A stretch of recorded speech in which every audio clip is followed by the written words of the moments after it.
Hello, this is MattiAce, and yesterday, the 12th of February, SOE came out with a little patch that it had a little bit of hot fixes, but also had some balance changes.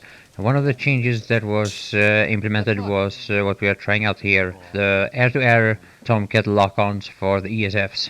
Now, aside from these being very, very powerful and very easy to use, there's also a bug involved with these things that allows you to lock on with a second missile a lot faster than normally. I'm not really sure how to make this happen. You're supposed to switch weapon back and forth with between the lock-on and the primary. Now, bug or no bug, these lock-ons are ridiculously overpowered, and we played with them for about half an hour here, and all of this footage is from that very same session. Can you help with the lip? I don't have any afterburners left.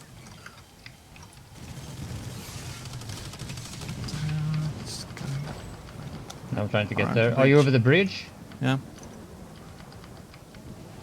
One's got a shotgun anyway. Oh shit.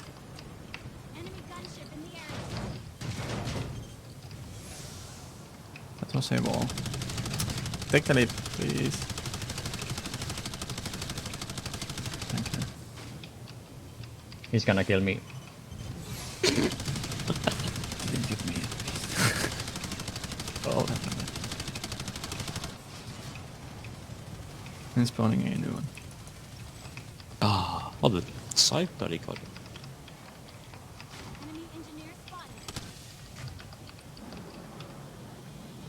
What the fuck?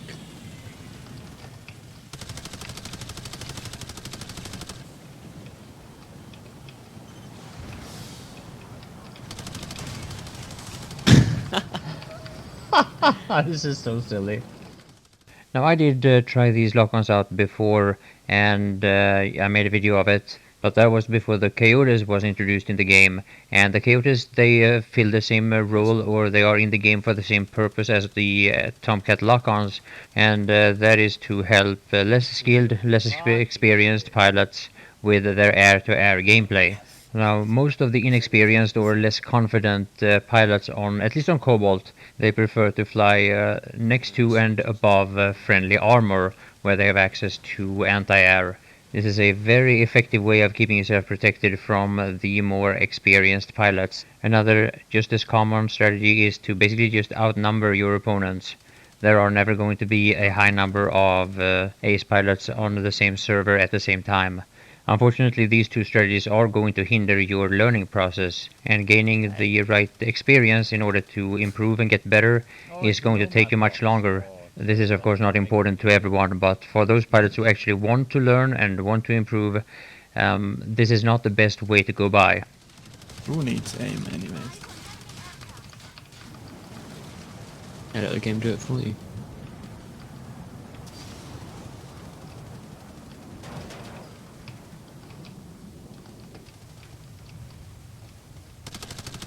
Okay, there I go. No lock on warning for them. So as I'm sure you can see, my primary gun here is the Locust Cannon, and I actually spawned it by mistake. And for those who are interested, I actually use reload speed rather than magazine size, which is something I don't do for the other two primaries. Now here at this close range, I actually made the mistake of trying to lock on, and I lost the lock on several times, and would have been much more effective to use the primary there. Now, the lock-ons, I think, are the easiest to use at about 100 meters. Now, the choice of when to use the primary or when to use the lock-ons is something you just have to figure out by yourself. I think this is very personal depending on your experience, your aim, and how you fly. And as much as I would like to give advices here, I might actually just throw you off if I tell you this and that is the best way to go by. Flying has really got tougher since the last summer. Yep. Not easy. Airborne target identified.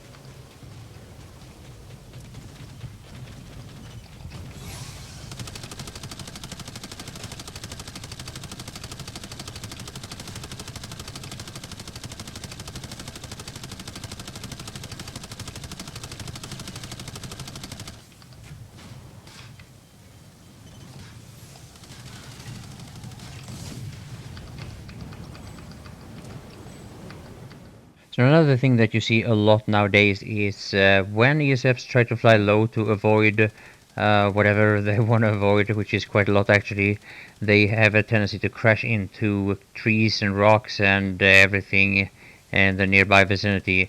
One of the reasons for that is because the game has become so insanely laggy. It's laggy even when you're on the ground, but that is nothing compared to when you fly in ESF. And that is one of the reasons why several Bling members have almost stopped playing this game.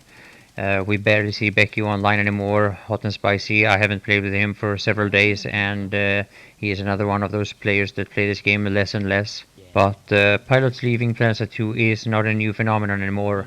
It's been going on for several months now, and the air gameplay is just not very interesting to people that actually like flying. Now, as we have stated that their balance changes are made in order to attract new pilots to the game, but instead they seem to be chasing off the pilots that they already had. Now, one of the trends that I've seen on Cobalt lately is that there is a lot more, I would say, mid-skilled pilots flying in bigger groups, which is something that is quite similar to what I've seen a lot on Madison and some other servers. And I believe that this is mostly due to the introduction of the Coyotes. But now that the lock-ons are back to being as strong as they are, I think that the Coyotes actually have some real competition in the air-to-air gameplay for low to mid-skilled pilots. Now, unfortunately, the third option in air-to-air combat, the fuel pods, are not nearly as effective. They are mostly used by the top pilots on each server, and as it is right now, I think they need a serious buff. Mostly, I think, in the vertical thrust area, because the dodging maneuvers, also called the reverse maneuver, is more or less useless against lock-ons and Coyotes. And that is even if you have a full afterburner at the time of the engagement, which is very rare. Another massive problem is that after the nerf to the dedicated air-to-air nose gun, you just don't have enough damage output to compete with lock-ons and Coyotes anymore. Anyway, that was all for this video. I hope you enjoyed it. Thank you so much for watching, and bye for now.